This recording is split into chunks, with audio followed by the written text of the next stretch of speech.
In the bitter winter of 1847, the St. Catherine's Hospital for the Afflicted in western Pennsylvania closed its doors for good. The official records claimed 156 patients had died during the facility's 8 years of operation, but not a single soul had been discharged or cured. Yet buried deep within church archives, there lay a far darker secret than mere medical failure. The townspeople spoke in hushed tones about the unearthly screams that echoed from the valley on moonless nights, about the robed figures bearing strange bundles into the hospital's ominous basement, and about the unsettling fact that no family members were allowed to visit their dying kin. In 1848, the Catholic Diocese of Pittsburgh sealed all records, and for almost 2 centuries, the truth remained hidden beneath layers of silence and fear. But now, before we unravel the mystery of St. Catherine's Hospital, know this. This channel isn't for the faint of heart, only for those who dare to confront the darkest secrets concealed by religious institutions. If you're among the brave few who seek the truth and are not afraid to face uncomfortable history, hit that subscribe button and ring the notification bell. Leave a comment below with your location. Our global community of mystery hunters wants to know where you're listening from. Now let's step back into the horrifying reality that unfolded behind those stone walls. The chilling events that would forever haunt the coal mining region of West Maine County began in the autumn of 1839, when the Catholic Church purchased an expansive estate overlooking the loyal Hannah Creek. In 1839, the hills of western Pennsylvania were scarred by the relentless expansion of coal mining operations. Immigrants from Germany and Ireland had flocked to the region in search of work, and the small town of Brydenville, once a peaceful farming community, had grown rapidly around the mines. In less than 10 years, it transformed into an industrial outpost, struggling under the weight of the suffering brought on by frequent mine accidents. Cave-ins, explosions, and the slow death of black lung disease were regular occurrences, leaving behind grieving widows and orphans. The nearest hospital was a 2-day journey to Pittsburgh, far too distant for those who had suffered grave injuries, often dying before they could even reach medical help. Dr. Ernst Schultz, a weary German immigrant and the town's only doctor, was overwhelmed by the mounting medical needs. His small practice was ill-equipped to handle the industrial accidents and diseases that ravaged the community. For years, he had pleaded with the Catholic Diocese to establish a medical facility in the area, but nothing had been done. Into this atmosphere of industrial desperation arrived Father Henrik Bergman from Bavaria in the autumn of 1839. His arrival seemed almost like divine providence. Father Bergman was no ordinary priest. He was a man of wealth, education, and advanced medical knowledge. He claimed to possess revolutionary treatments that merged European medical advancements with spiritual healing. A striking figure, Bergman commanded attention with his tall, gaunt appearance and piercing gray eyes. His unnaturally pale complexion made him seem almost otherworldly. His cultured German accent lent weight to his words, and when he spoke of his divine mission to serve the suffering masses, even the most skeptical listeners found themselves captivated by his vision. The local Catholic community, predominantly German immigrants, welcomed Father Bergman with open arms. Father Johann Kessler, the elderly priest who had been struggling to minister to the rapidly growing population, saw in Bergman a savior. Bergman's wealth, his medical expertise, and his purchase of the largest estate in the county with cash made him seem like the answer to their prayers. The estate he had acquired, Thornwood Manor, was a subject of local fascination and dread. Built in the 1820s by a wealthy coal baron, the estate had been abandoned after a series of family tragedies left the baron bankrupt and broken. The property, over 300 acres of rolling hills and dense forest, sat atop a hill that overlooked the entire valley. The mansion itself was an imposing 3-story structure made of local limestone, resembling a fortress rather than a home. The Baron's children had died under mysterious circumstances, and he had become a recluse, speaking of strange sounds and unexplained phenomena on the estate before fleeing, claiming the land was cursed. But Father Bergman was undeterred by the dark rumors surrounding Thornwood Manor. He welcomed the isolation, claiming it was ideal for his revolutionary healing methods, free from the distractions of town life. St. Catherine's Hospital for the Afflicted was built quickly, with Father Bergman paying for skilled workers to labor through the harsh winters of 1839 and 1840. The hospital was unlike any medical facility the local craftsmen had ever seen. Its design, inspired by European monasteries and fortresses, featured massive limestone walls and narrow windows, casting the building in a shadow of secrecy. The most unusual feature, however, was the extensive basement level, which extended deep into the hillside, necessary, according to Father Bergman, for his specialized treatments that required perfect temperature and humidity control. The construction continued under his watchful eye, with every detail overseen by the priest, whose knowledge of both medicine and religion impressed all who worked with him. St. Catherine's first patient, Sarah Catherine Hoffman, arrived in March 1840. A 23-year-old woman, Sarah had been coughing blood for months, and her condition worsened despite all attempts at treatment. Her husband Klaus, a coal miner, had saved every penny to afford what he hoped would be life-saving care for his wife. Klaus was naturally suspicious, but Sarah's worsening condition eventually overcame his doubts, and he allowed hope to overshadow his instincts. When Father Bergman personally assured Klaus that Sarah would receive the finest medical care available, Klaus agreed to bring her to St. Catherine's. The admission process was unlike anything Klaus had ever experienced. Father Bergman conducted a lengthy spiritual and physical assessment, probing Sarah's history, beliefs, and emotions. Most disturbing to Klaus was Bergman's explanation of the hospital's philosophy. The priest claimed that true healing required addressing both the physical and spiritual aspects of illness, and Sarah's disease was not simply physical, but a manifestation of spiritual imbalance. The treatment process would involve intense isolation, which Father Bergman insisted was necessary for her healing. Family members and others were not allowed to visit, as any external influence could disrupt the delicate balance of the treatments. Though Klaus was uneasy, he eventually agreed to Father Bergman's terms, hoping against hope that this would be the answer. As Klaus walked away from St. Catherine's that March morning, his heart heavy with doubt, he could only pray that he had done the right thing. He couldn't shake the nagging feeling that he was making the gravest mistake of his life. The hospital loomed behind him, perched on its hill like a massive tombstone, its narrow windows gleaming with the pale winter sun like eyes that had long since died. An unnatural silence enveloped the property. No voices of staff or patients. No signs of medical activity, just the wind whispering through the barren trees that encircled the estate. It was 6 weeks after Sarah Hoffman's admission, when the first clear sign that something was terribly wrong at St. Catherine's Hospital emerged.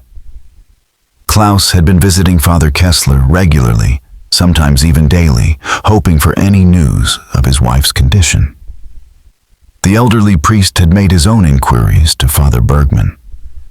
But each time he approached the hospital, he was met with vague assurances that Sarah was responding well to the innovative treatments and must not be disturbed during this critical phase of restoration. But Father Kessler's unease grew. In his 40 years of ministry, he had never encountered a medical facility so completely shrouded in secrecy. His requests to visit as a priest to offer spiritual comfort to the patients were politely but firmly declined. Father Bergman explained that his treatment methods incorporated spiritual healing as a key element, making outside religious intervention not only unnecessary but potentially harmful to the delicate balance of treatment. Then came the night of April 15th, 1840. Klaus was awakened by frantic pounding on his door. His neighbor Wilhelm Brenner, a fellow miner whose shift had ended at midnight, stood on the doorstep, visibly shaken. Wilhelm was not prone to wild stories. His years spent underground had taught him to distinguish between reality and the tricks that darkness and fatigue could play on the mind. What he had witnessed as he walked home along the creek road below the hospital had rattled him to his core. "Klaus," Wilhelm whispered urgently, glancing nervously over his shoulder. "I swear on the saints and my dead parents' souls, I saw something tonight no Christian man should ever see." According to Wilhelm, as he passed by the hospital, two figures in dark robes emerged from the building carrying what appeared to be a human form wrapped in white cloth. The bundle was too small to be an adult, Wilhelm said, but its unmistakable shape made it clear it was a person. The robed figures loaded the bundle into a horse-drawn cart and disappeared into the woods behind the hospital, following a path Wilhelm had never noticed before. But Klaus Wilhelm continued, his voice barely a whisper. There was something else. As they passed by, the wind shifted and he caught a smell. A sickening odor that was like meat left too long in the sun, but worse, sweeter, like flowers that had been left too long on a grave. Alarmed, Klaus gathered several concerned townsmen, and at dawn, they made their way to St. Catherine's Hospital. They found Father Bergman in the main hall, sitting in an ornate chair that resembled a throne more than a seat of any medical professional. Calmly, he was reading from a leather-bound book written in a script no one recognized, not German, not Latin, not any language they had ever encountered. When Klaus demanded to see his wife, or at least receive concrete information about her condition, Father Bergman's demeanor changed instantly. The reassuring, cultured physician who had once convinced Klaus to trust him now transformed into something cold and threatening.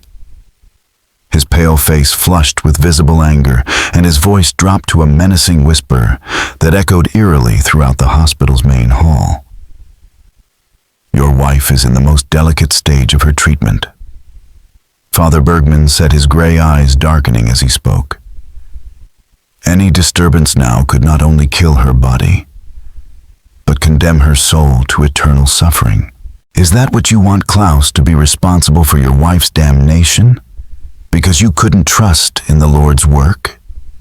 The men left the hospital shaken, not just by Father Bergman's words, but by the chilling presence he exuded. There was something in the air, a palpable coldness that seemed to grow as he spoke, making them feel as though they were in the presence of something not entirely human. But Klaus couldn't sleep that night or any night after. His love for Sarah, coupled with the growing suspicion that she was in grave danger, pushed him to take desperate measures. 3 nights later, Klaus crept back to the estate under the cover of darkness.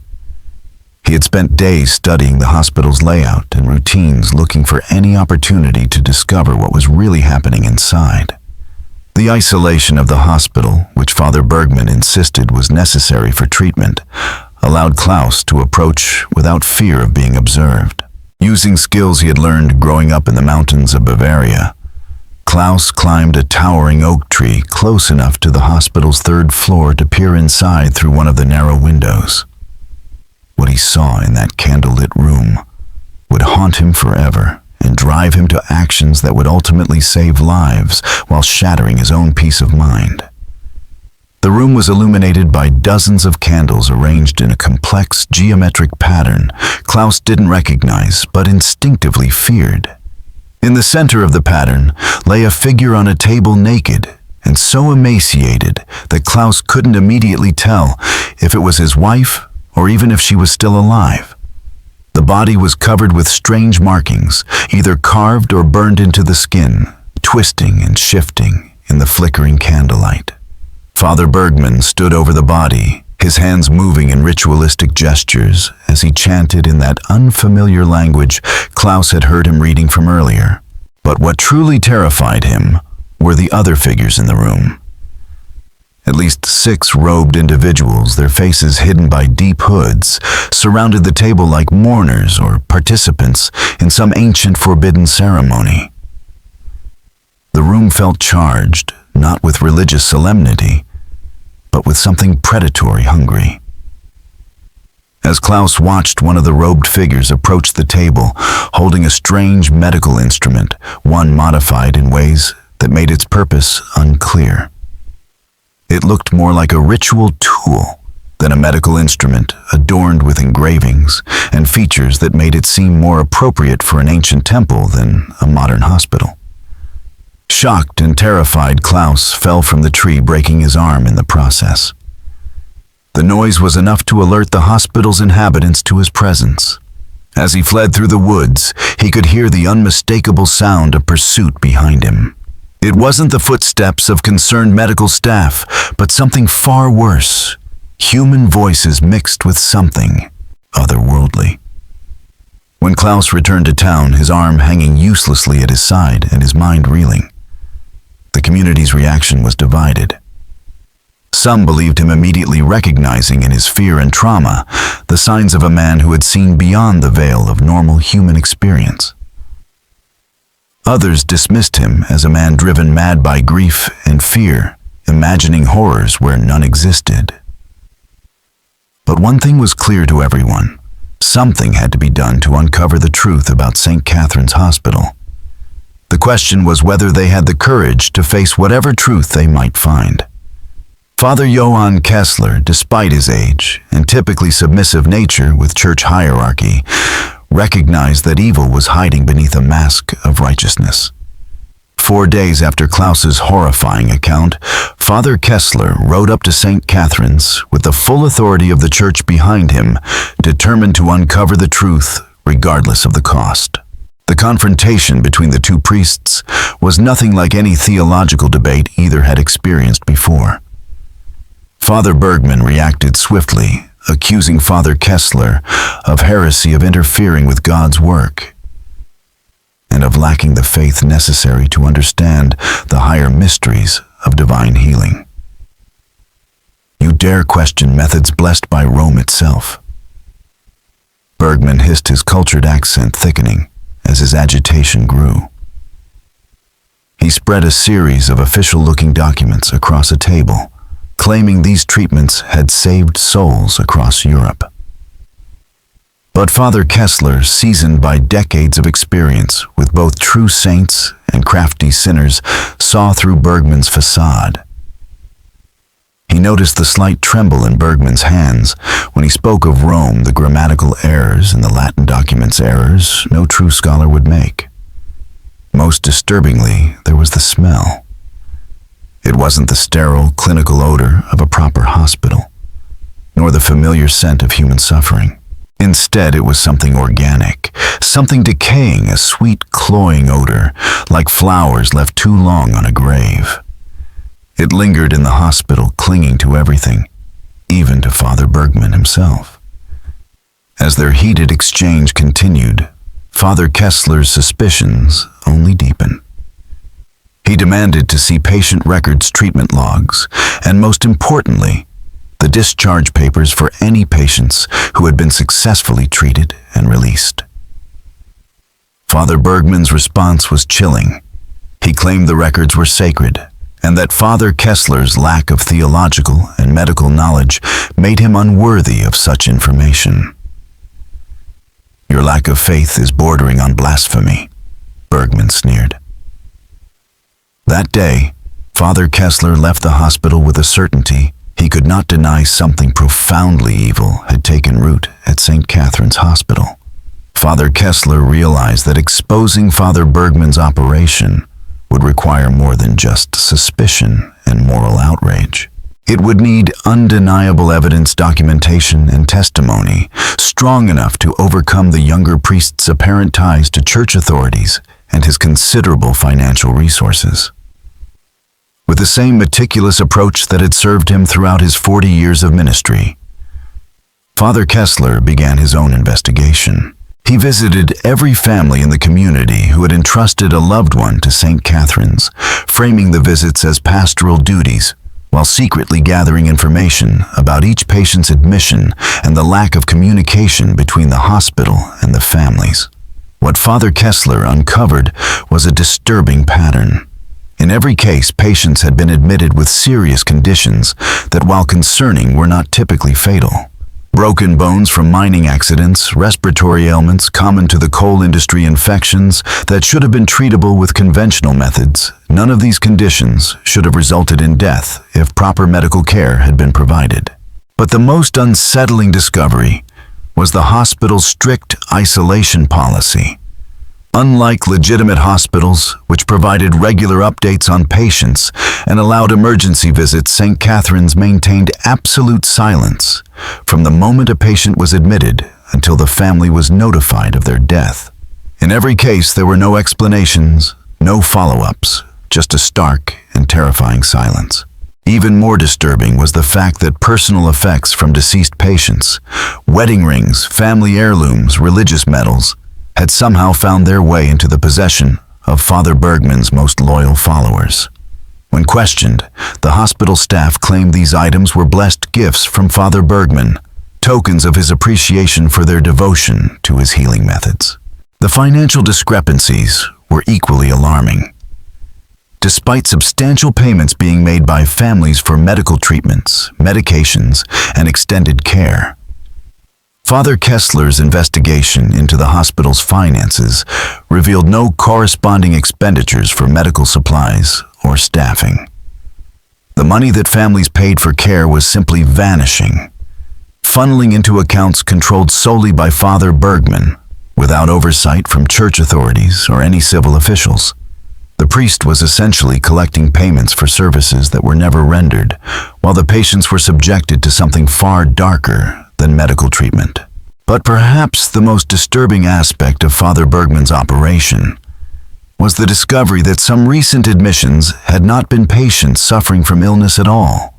These were healthy individuals, primarily young women from the poorest families, who had been convinced by Father Bergman's followers that they were showing early signs of serious illness and needed immediate treatment. The priest's network of supporters had become recruiters preying on vulnerable individuals to bring them into the hospital under the guise of medical necessity.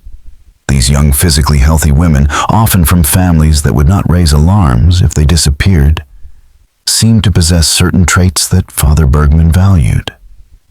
The more Father Kessler uncovered, the more it became clear that Father Bergman wasn't just taking advantage of the sick. He was actively seeking out specific types of individuals for purposes far removed from legitimate medicine. As winter approached in 1840, Father Kessler compiled his findings into a detailed report that he planned to send to Bishop Michael O'Connor in Pittsburgh.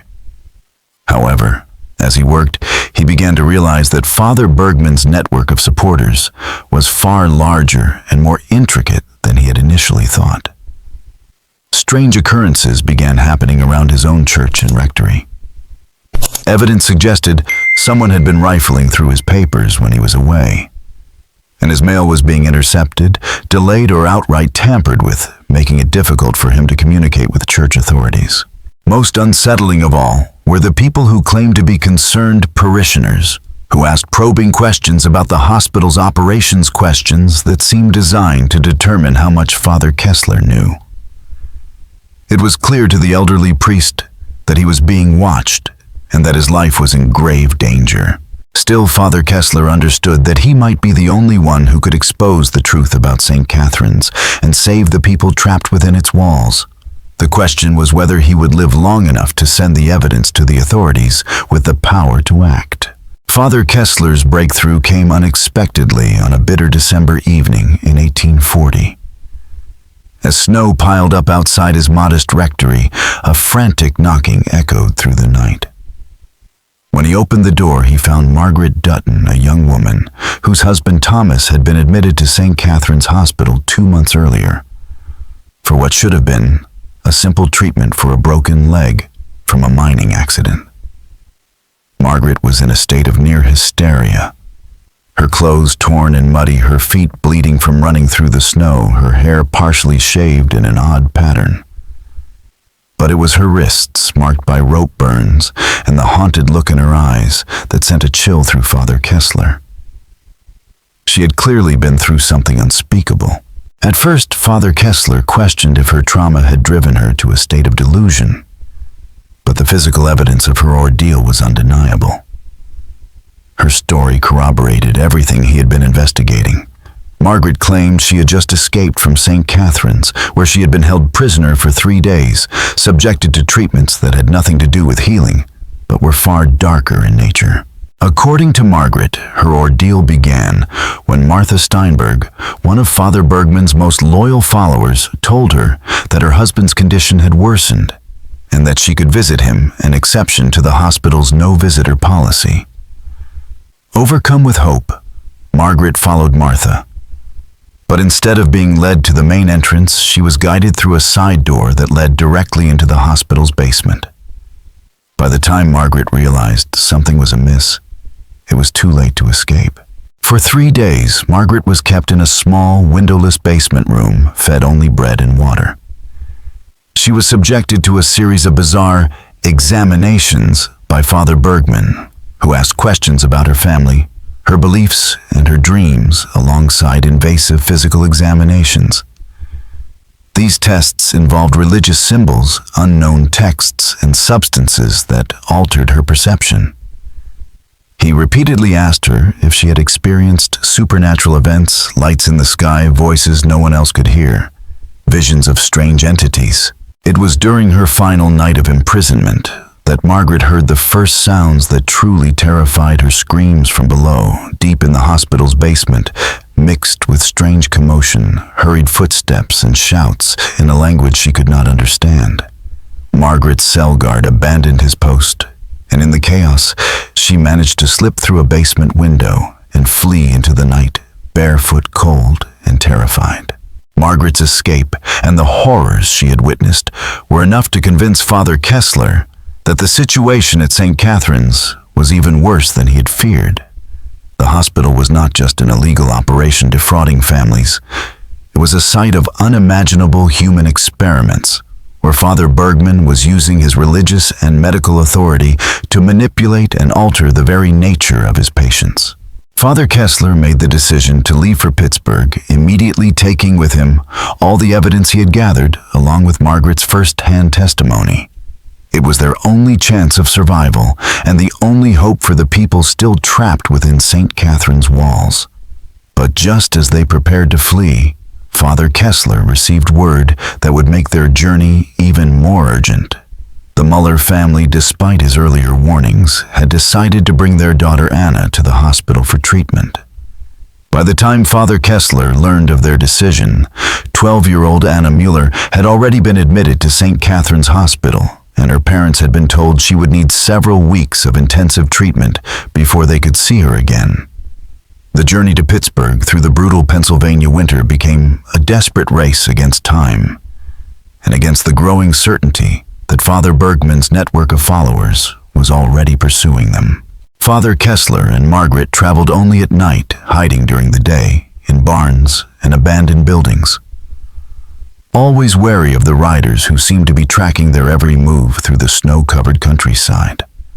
The priest had underestimated the vastness of Father Bergman's influence.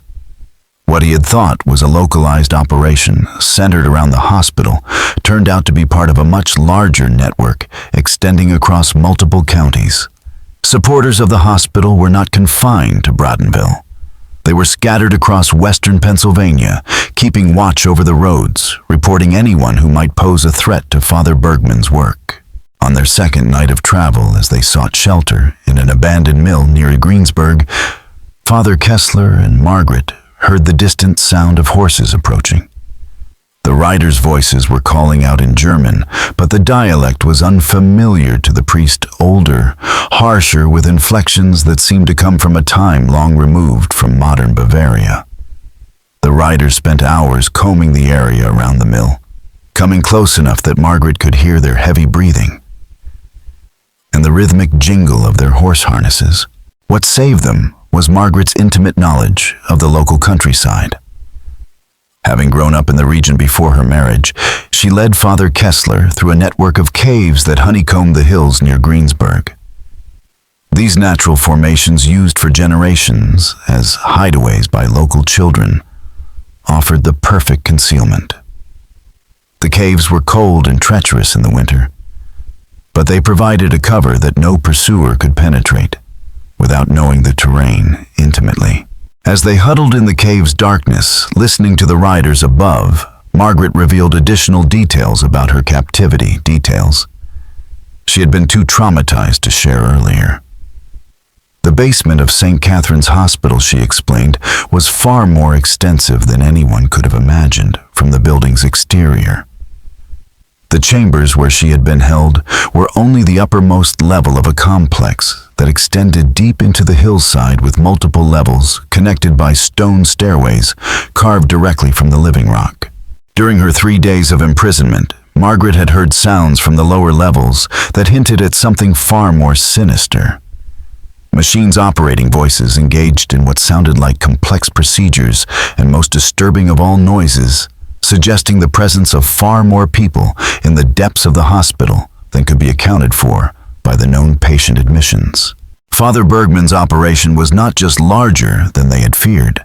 It was older, more established, and involved procedures that had been ongoing long before the hospital's official opening 8 years ago. Margaret had heard Father Bergman reference previous facilities and past work, suggesting that St. Catherine's was not his first attempt at such an operation. He had spoken of methods perfected over decades of colleagues and supporters who had been with him since the old country.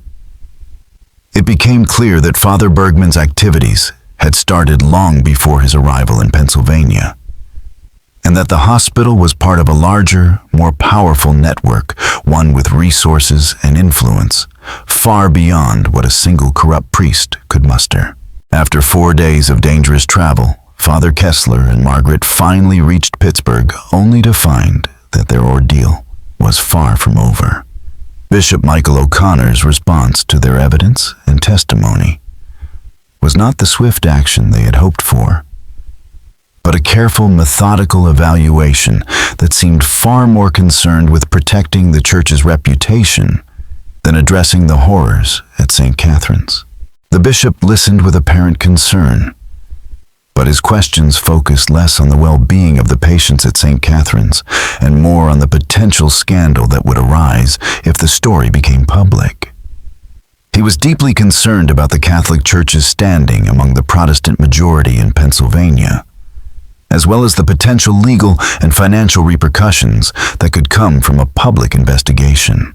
"You understand, Father Kessler," Bishop O'Connor said, choosing his words with the precision of a man who had spent decades navigating church politics, "that accusations of this nature against a priest require the highest level of proof. The church cannot act on rumors or speculation, no matter how well-intentioned. We must proceed with extreme caution to avoid damaging the reputation of the church itself, which serves thousands of faithful Catholics throughout this region." Father Kessler's heart sank as he realized that the church hierarchy was far more concerned with its institutional preservation than with stopping the systematic murder and torture occurring under the guise of religious authority. The bishop's response made it clear that any investigation would be conducted with the primary goal of minimizing damage to the church, not rescuing the victims trapped in Father Bergman's operation. Father Kessler and Margaret were placed in a convent under what could only be described as protective custody, but it quickly became clear that they were not guests, they were prisoners. They were not allowed to leave the convent grounds.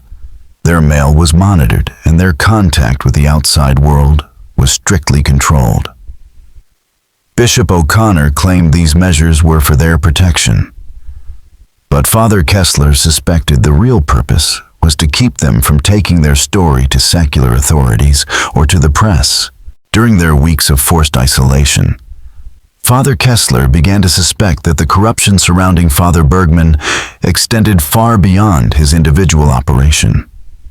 Strange visitors began arriving to meet with Bishop O'Connor, men in expensive clothes who spoke in hushed tones about containing the situation and protecting the church's interests.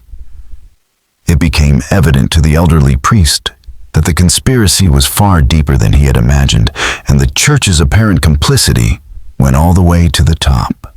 But just as the situation reached its breaking point, Father Kessler and Margaret received word that would make their escape even more urgent. The Mueller family, despite his earlier warnings, had decided to bring their young daughter Anna to the hospital for what they believed was a serious fever. The clock was ticking, and Father Kessler knew they had to act quickly before Anna became another victim of Father Bergman's horrors. Father Kessler realized that the church officials he had encountered cared little for the welfare of the patients at St. Catherine's and seemed solely focused on preventing the scandal from reaching the public or civil authorities. The conversations Father Kessler overheard in the convent revealed disturbing truths. St. Catherine's was not an isolated case. It was part of a larger network of facilities operating under the protection of the church, each hidden away in remote areas to avoid scrutiny. Father Bergman was not working alone. He was part of a larger organization, using religious authority as a cover for research and experiments that defied the very foundations of medical ethics and human decency. The evidence suggested that the church hierarchy had long been complicit, actively protecting and facilitating these heinous activities. Meanwhile, Margaret was struggling with the trauma of her experiences at St. Catherine's and the growing realization that her husband Thomas was still trapped inside the hospital. Her nightmares had become more vivid, and Father Kessler began to wonder if they were not just dreams, but memories. Margaret's visions were detailed visions of underground chambers, experiments that blurred the line between medicine and torture, and a growing certainty that Thomas was not simply dead, but had been subjected to something far worse than death itself. The breakthrough came when Sister Catherine Morrison, a nun at the convent, approached Father Kessler with an urgent revelation. She had overheard a conversation between Bishop O'Connor and his mysterious visitors. What she learned confirmed the worst of Father Kessler's fears. The church was planning to transfer Father Bergman to another location, away from the public eye, where he could continue his work undisturbed. The church was planning to close St. Catherine's, quietly dispose of any remaining evidence, and relocate Father Bergman to a new facility operating under a different identity. Sister Morrison had overheard details about a network of similar operations scattered across the United States facilities, hidden from public oversight, where individuals like Father Bergman could continue their work without interference. This revelation convinced Father Kessler that waiting for the church to take action was no longer an option. St. Catherine's was just one part of a much larger conspiracy, one that spanned multiple states and involved hundreds, possibly thousands of victims. The church was not only aware of these activities, but was actively protecting them.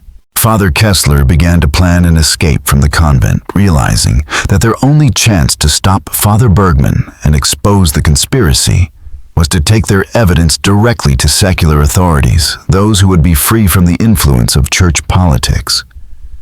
But he knew that such a move would mark them as enemies of one of the most powerful institutions in America, and the consequences could be far-reaching.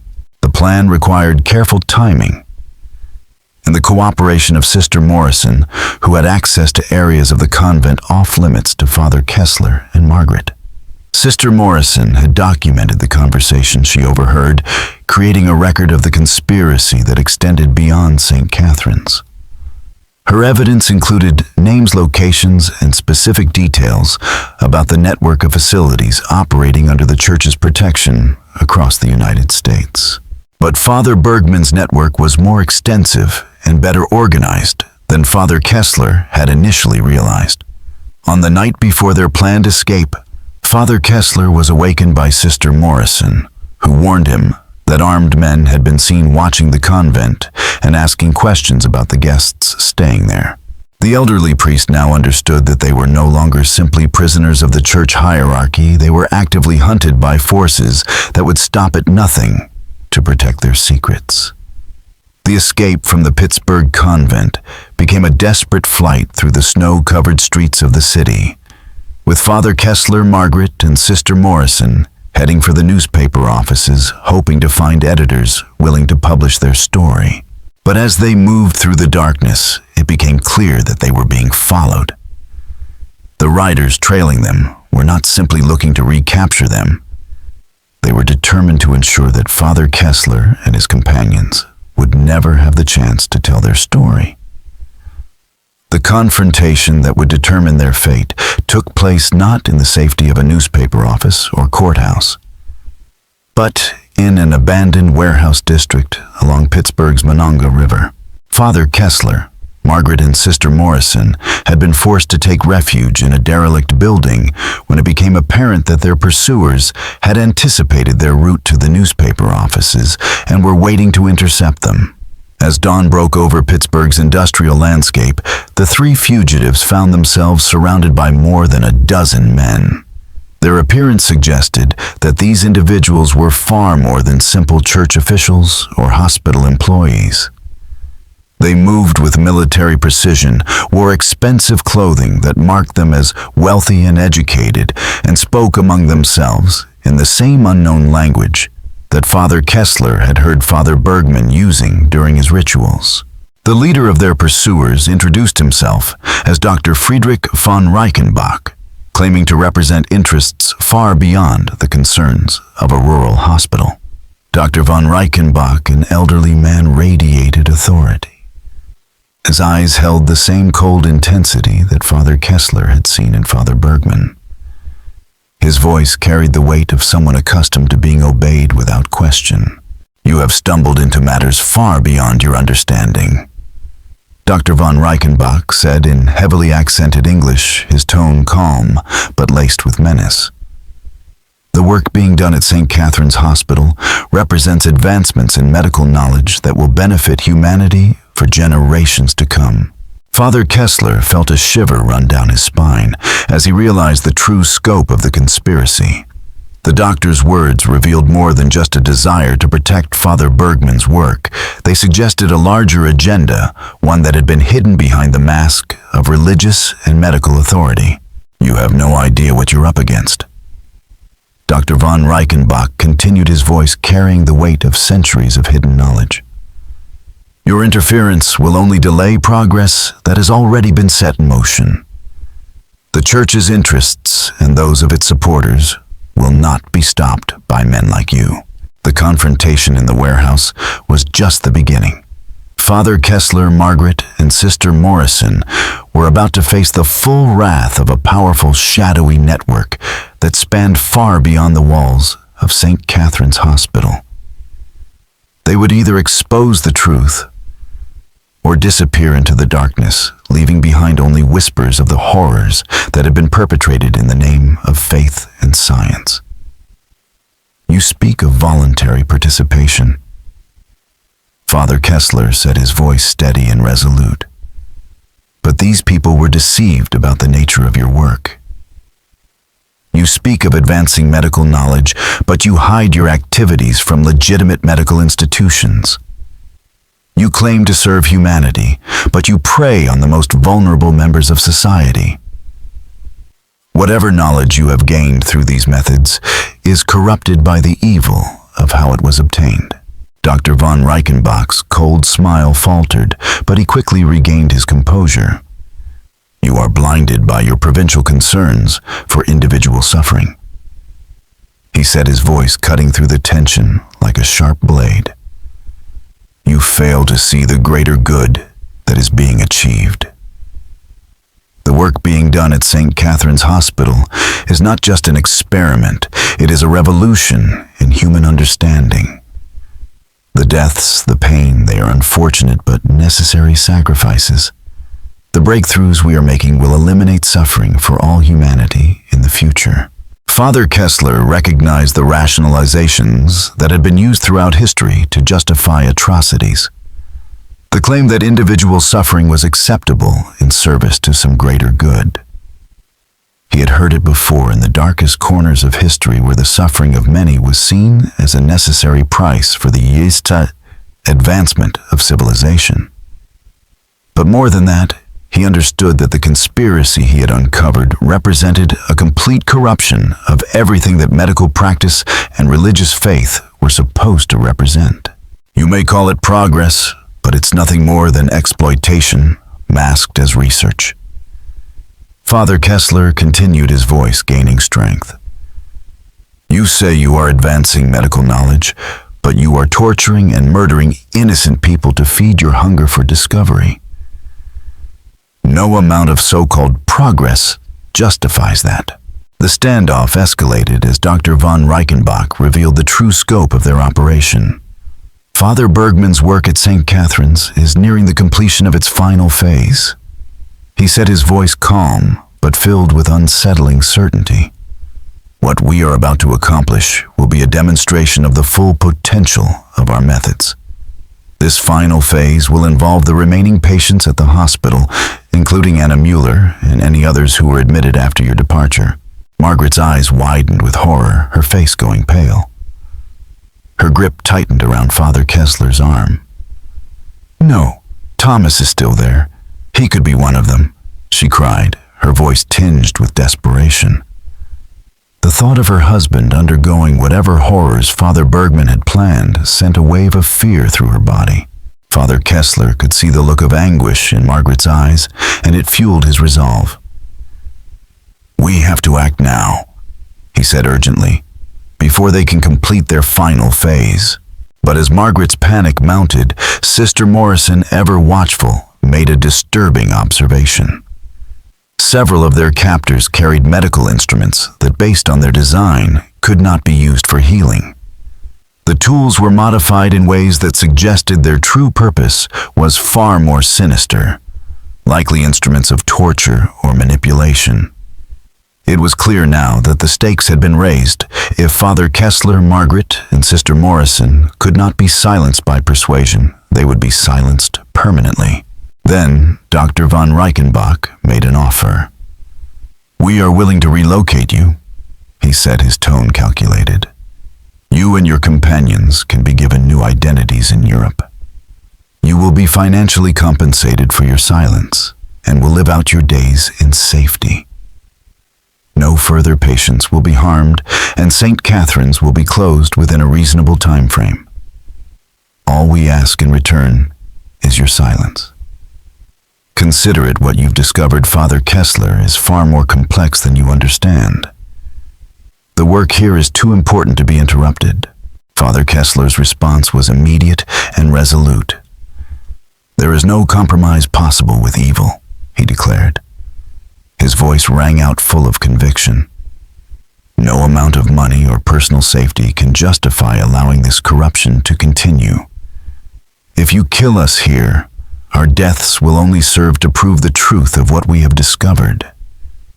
If you let us live, we will spend every remaining day of our lives exposing your activities and rescuing your victims.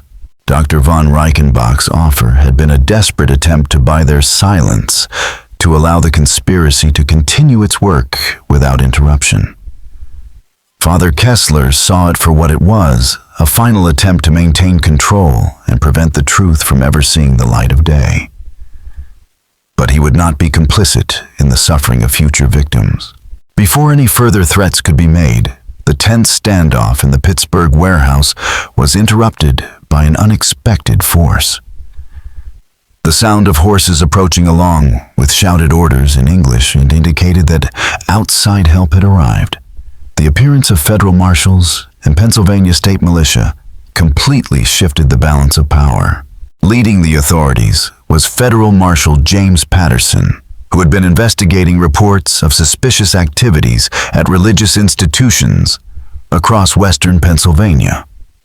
His investigation, part of a broader federal inquiry into irregular medical practices, had not been prompted by Father Kessler's suppressed evidence, but by complaints from families who had lost loved ones under suspicious circumstances. These families had reported disappearances and deaths associated with isolated medical facilities that claimed to offer revolutionary treatments. Patterson's team, along with the state militia, surrounded the warehouse, and the tables quickly turned on Dr. von Reichenbach and his associates. As the marshals moved in, the realization dawned on Father Kessler and the others that the conspiracy was much larger than even they had suspected. This operation, hidden under the guise of medical research, had reached deep into the fabric of society, involving not just church officials, but government figures and elite members of society as well. Dr. von Reichenbach and his associates were no longer just trying to defend themselves from exposure, they were facing federal charges. The authorities had gathered enough evidence from various sources to bring criminal charges against those involved in the operation. The confrontation that followed was not a battle for control, but a revelation of the full scale of the corruption that had enabled Father Bergman's activities to continue unchecked for so long. As the federal marshals moved in to arrest Dr. von Reichenbach and his colleagues, Father Kessler finally understood that the conspiracy was not just a local issue. It was an international network that had thrived under the protection of powerful institutions, both religious and political. But as Father Kessler and Margaret looked on, they knew this was only the beginning. The exposure of St. Catherine's Hospital had shaken the foundations of this dark network. But the fight to bring its members to justice was just beginning. Their work was far from over, and there would be many more battles ahead. Battles not only to expose the truth, but to protect the vulnerable who had been sacrificed in the name of so-called advancements. Dr. von Reichenbach's attempts to invoke diplomatic immunity and claim church protection were swiftly countered by Marshal Patterson, who presented irrefutable evidence that the conspiracy involved violations of federal law, international treaties, and basic standards of human decency that transcended any religious or political protections. However, the most shocking revelation came when Dr. von Reichenbach, cornered by the certainty of capture and prosecution, began spilling details of the network's activities, details that went far beyond what Father Kessler had uncovered. St. Catherine's Hospital was not just one facility in a web of horrors. It was a pivotal piece of a larger research program that had been running for decades. Dr. von Reichenbach revealed that this operation, which spanned both the United States and Europe, had the backing of powerful figures in both religious institutions and secular governments. It was no longer the work of a few rogue individuals. It was a coordinated high-level effort to explore what von Reichenbach referred to as the boundaries of human existence. The experiments, according to the increasingly desperate doctor, were not limited to medical procedures, but extended into what he described as the spiritual dimensions of human being. The network sought to understand and manipulate the connection between body and soul, drawing on the latest advances in medical science alongside ancient religious practices.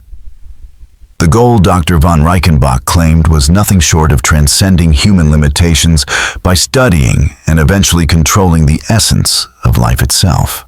As he continued, Dr. von Reichenbach disclosed the shocking truth. The patients who died across these facilities numbered not in the hundreds, but in the thousands. This wasn't just a case of medical malpractice or unethical experimentation. It was one of the largest systematic murder operations in modern history, all conducted under the guise of advancing human knowledge. The enormity of the conspiracy was staggering, and the network of collaborators stretched from Europe to the United States, protected not only by religious institutions, but by government agencies and wealthy patrons whose identities, once revealed, would cause political and religious scandals on an international scale. For Father Kessler, these revelations were both horrifying and clarifying. The conspiracy wasn't just a small, isolated network.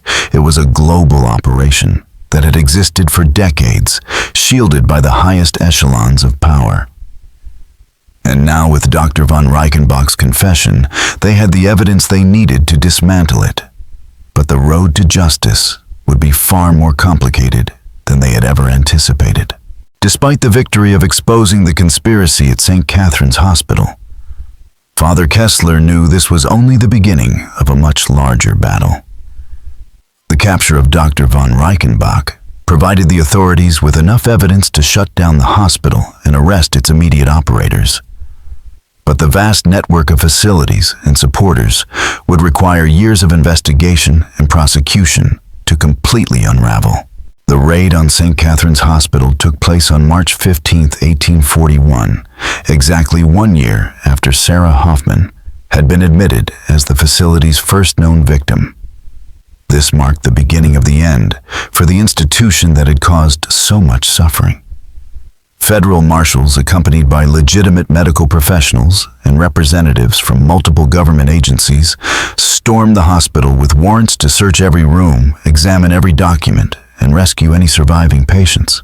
What they discovered in the hospital's basement levels was beyond the darkest of expectations. The underground complex, which had been carved into the hillside, extended far deeper than anyone had imagined, revealing multiple levels of chambers connected by stone corridors. The architecture of these subterranean rooms suggested that the hospital had been designed with more space than would be required for conventional medical treatment. The depth and scale of the complex revealed that it had been constructed with an entirely different purpose in mind, one that had nothing to do with the healing of the sick. The deepest levels of the facility contained what could only be described as laboratories equipped with medical instruments that appeared alien and disturbing to trained professionals.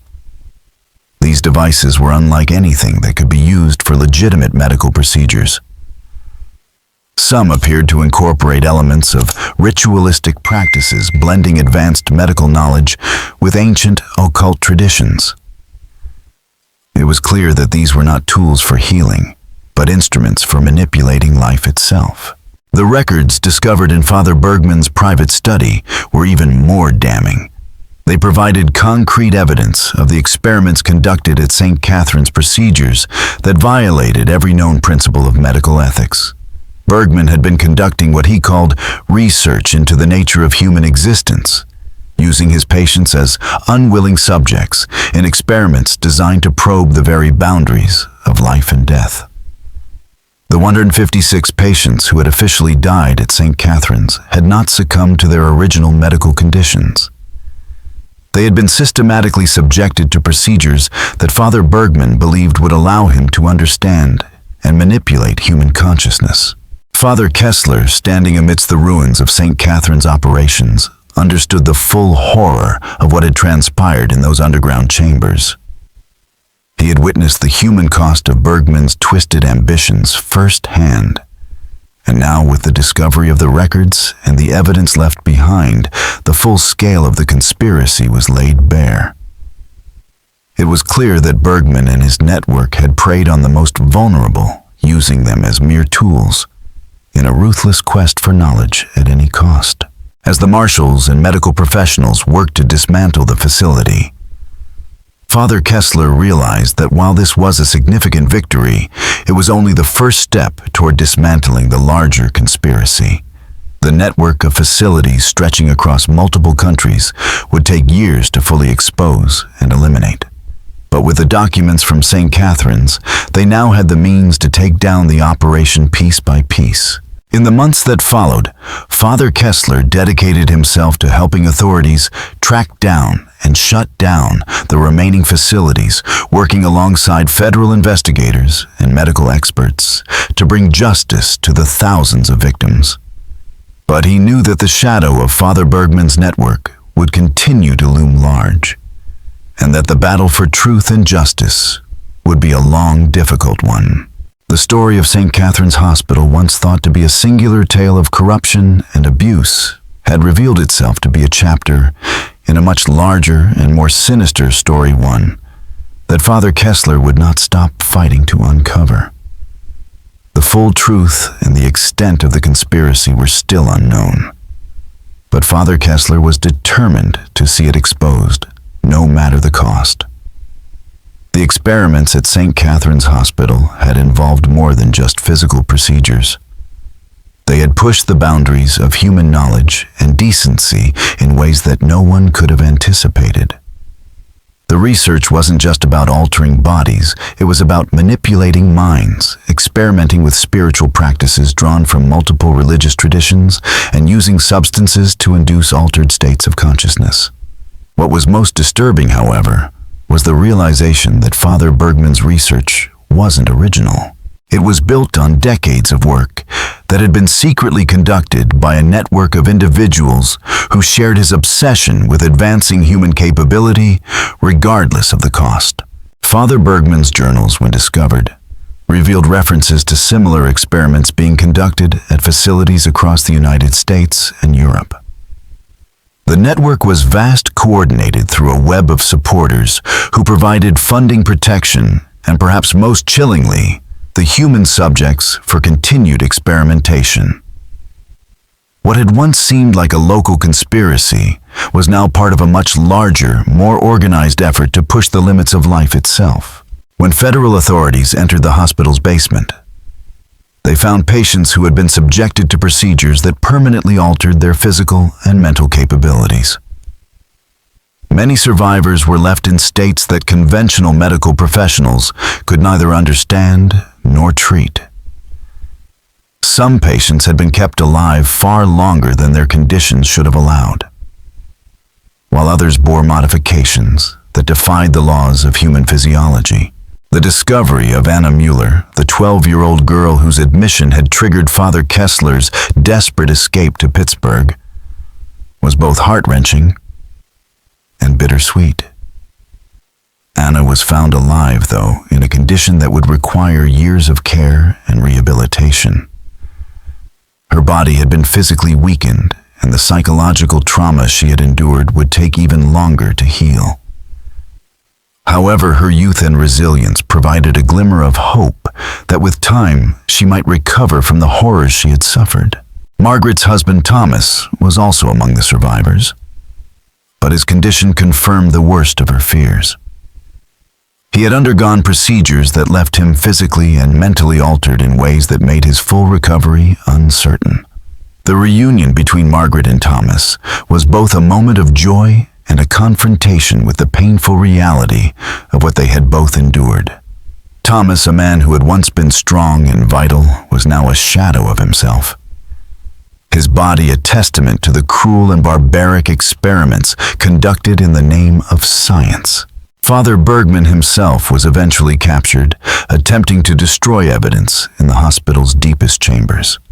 When he was taken into custody, his appearance shocked even the federal marshals. It was clear that Father Bergman had subjected himself to the same experiments he had inflicted on his patients. His physical and mental state had deteriorated as a result of self-experimentation, leaving him a broken version of the man who had once commanded such fear and respect. The documents recovered from St. Catherine's Hospital provided the authorities with everything they needed to dismantle the larger conspiracy. Federal marshals, in coordination with legitimate medical professionals and government agents, conducted raids across multiple states.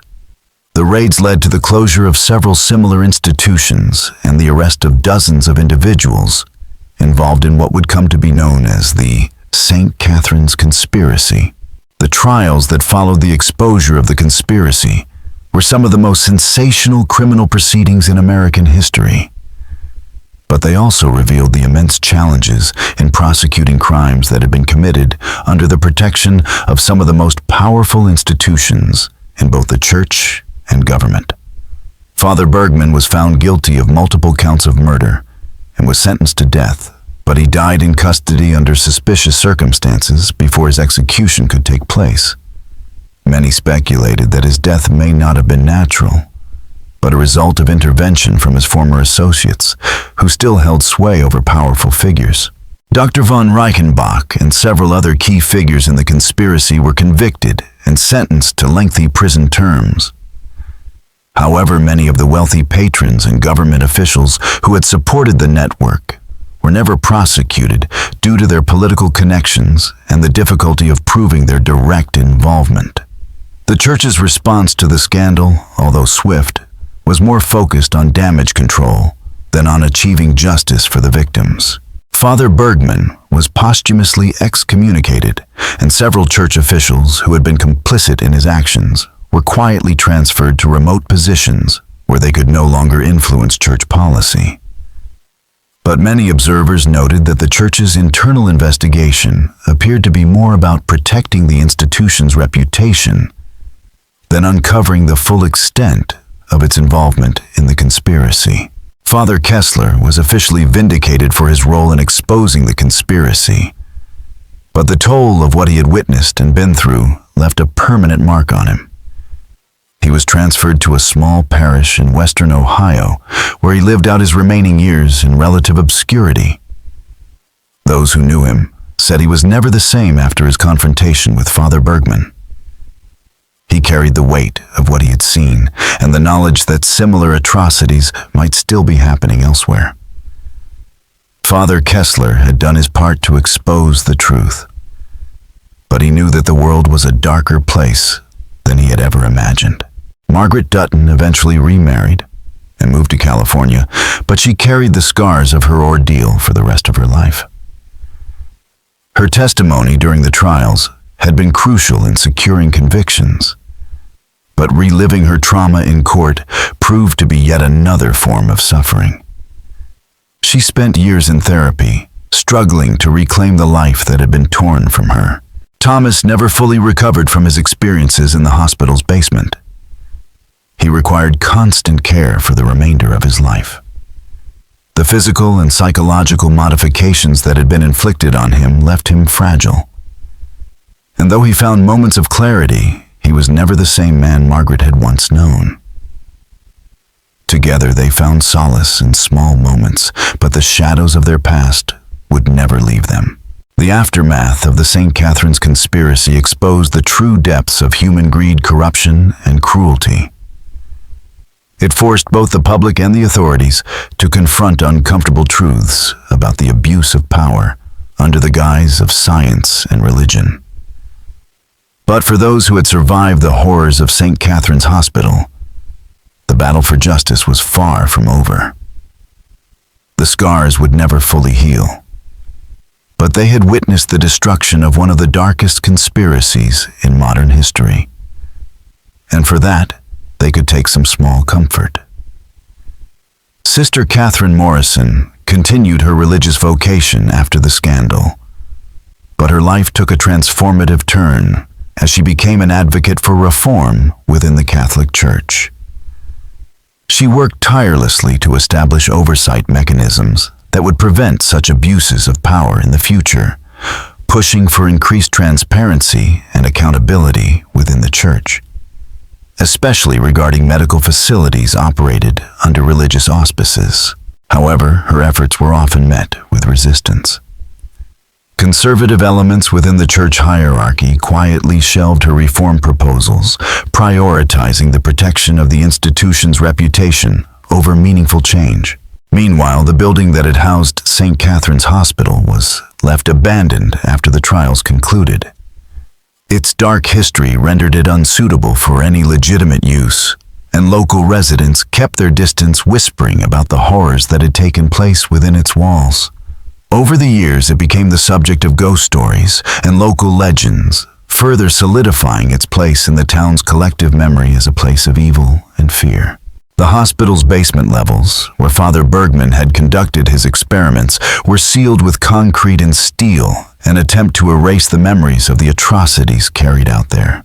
Yet no matter how much the authorities tried to cleanse the site, the shadows of its past could not be fully eradicated. In 1923, more than 80 years after the hospital's closure, construction workers preparing to demolish the building made a discovery that brought the story of St. Catherine's Hospital back into the public eye. Hidden deep within the walls of the basement were chambers that had never been documented in any of the official records from the federal investigation. These secret rooms contained evidence of Father Bergman's experiments that had somehow eluded the authorities' attempts to fully uncover and destroy all traces of his work. Among the items found were modified medical instruments, journals written in multiple languages, detailing procedures that fused medical knowledge with ritual practices, and most disturbingly, physical remains that suggested Bergman's experiments had been even more extensive and horrific than the federal investigation had revealed. The discovery prompted a brief, renewed investigation by local authorities. But once again, the influence of the church and political pressure worked to suppress the story before it could gain widespread attention. The truth about St. Catherine's Hospital remained buried beneath layers of bureaucracy, church influence, and public reluctance to face the full extent of the horror that had occurred. The scandal at St. Catherine's Hospital serves as a stark reminder of how easily institutions that are supposed to protect the vulnerable can be corrupted by individuals who hide their true intentions behind facades of respectability and religious authority. Father Bergman's ability to carry out his activities for 8 years was only made possible by the trust the community placed in the church, and their reluctance to question someone who claimed to be working for a higher purpose. The 156 patients who died at St. Catherine's were not merely victims of medical malpractice or neglect. They were the casualties of a vast conspiracy that used religious faith as a cover for practices that shattered the very foundations of human decency. Their deaths and the subsequent trauma suffered by their families serve as a grim warning about the dangers of blind trust in authority and the importance of questioning institutions that demand unquestioning obedience. Most disturbingly, the story of St. Catherine's Hospital was not an isolated incident. It was part of a much larger pattern of abuse that spanned multiple countries and institutions. While the immediate network behind St. Catherine's was eventually exposed and dismantled the conditions that allowed such atrocities to occur, the combination of institutional authority, public trust, and inadequate oversight still persist in various forms today. The survivors of St. Catherine's Hospital and their families received financial compensation from the federal government and the Catholic Church. But no amount of money could ever fully address the trauma they had endured or restore the lives that had been lost. Many of the families affected by the conspiracy struggled for generations with the psychological and financial consequences of their losses. Some never even learned the full truth about what had happened to their loved ones, as the church's influence and political pressure ensured that many aspects of the story remained hidden. Federal investigations into similar facilities continued for several years after the St. Catherine's trials, resulting in the closure of additional institutions and the prosecution of other individuals involved in comparable conspiracies. However, the international scope of the network and the political connections of many of its supporters meant that some facilities and individuals were never brought to justice. The legacy of St. Catherine's Hospital is not just one of personal tragedy, but also a broader impact on public trust in religious and medical institutions. The scandal led to increased skepticism about religious authority, as well as growing demands for greater oversight of medical facilities. But it also demonstrated the resilience of institutions that are determined to protect their reputations at all costs, regardless of the human suffering required to maintain their facade. In the end, St. Catherine served as a warning. The most dangerous predators are often those who wear the mask of respectability and use our deepest beliefs against us. The final chapter of the St. Catherine story was not written in courtrooms, but in the quiet moments of the survivors as they tried to rebuild their lives. The hospital's closure marked the end of a chapter of horror, but it also signaled the beginning of a long process of recovery and reform that would take decades to complete. This mystery shows us that when we trust blindly in authority and allow institutions to operate without oversight, evil can flourish unchecked. What do you think of this story? Do you believe everything about St. Catherine's Hospital has been revealed? Or do you think there are still secrets buried in those sealed church archives? Have you ever encountered institutions that demanded blind faith and discouraged questioning? Leave your thoughts below and share your opinions about this dark chapter in American religious history. If you enjoyed this tale and want more horror stories that challenge our perceptions of the institutions we trust, subscribe, hit the notification bell, and share this with someone who loves uncovering the darkest mysteries. The truth about St. Catherine's Hospital may have been buried for nearly 2 centuries, but the lessons it teaches about power corruption and questioning authority remain as relevant today as they were in 1841. See you in the next video, where we'll continue uncovering the secrets that powerful institutions don't want you to know. Thank you all very much for watching my video until the end. I sincerely appreciate it, and I look forward to seeing you in the next video.